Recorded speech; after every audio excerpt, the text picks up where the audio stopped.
नमस्कार दोस्तों। आज दुनिया के जियोपॉलिटिक्स में एक बहुत बड़ा और शॉकिंग इवेंट हुआ है। न्यूज़ रिपोर्ट्स के अकॉर्डिंग यूनाइटेड स्टेट्स ने वेनेजुएला पर मिलिट्री अटैक किया और वेनेजुएला के प्रेसिडेंट निकोलस मदुरो को कैप्चर करके अमेरिका ले जाया गया। Nicolas Maduro has arrived in New York hours after President Trump announced the US had captured Venezuela's president after launching strikes on the country. A social media page run by the White House posted this video you can see here. It shows Mr. Maduro entering the Drug Enforcement Administration headquarters in New York. ये कोई movie का scene नहीं है, ये एक real world geopolitics है। लेकिन सवाल यह है, अमेरिका ने ये अटैक क्यों किया? ये ऑपरेशन कैसे एग्जीक्यूट हुआ? कौन कौन से जेट, एयरक्राफ्ट, वेपन्स यूज हुए और क्या ये इंटरनेशनल लॉ के हिसाब से लीगल है? आखिर इस अटैक के पीछे का मेन रीज़न क्या है? तो चलिए डिटेल में समझते हैं।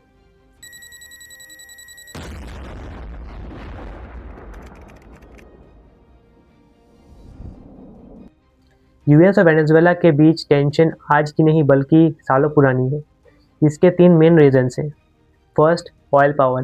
वेनेजुएला के पास दुनिया का सबसे बड़ा ऑयल रिजर्व है। Second, socialist government. Hugo Chavez के बाद निकोलस मदुरो ने यूएस के इन्फ्लुएंस को ओपनली अपोज किया। And the third one, US allegations.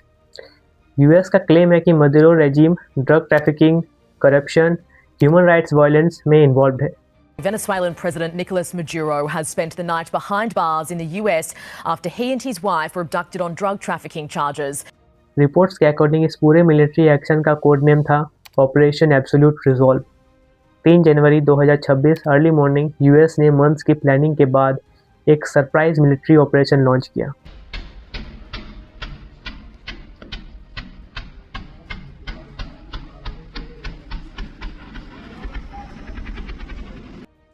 ये कोई छोटा अटैक नहीं था। रिपोर्ट्स के अकॉर्डिंग 150 से ज़्यादा यूएस मिलिट्री एयरक्राफ्ट यूज़ हुए, 20 से ज़्यादा एयर बेसेस से जेट्स टेक ऑफ हुए, यूज़ हुए major aircrafts F-35 lightning II, stealth fighter jet, F-22 raptor, B-52 long range bomber, US aircraft carrier USS Gerald R Ford.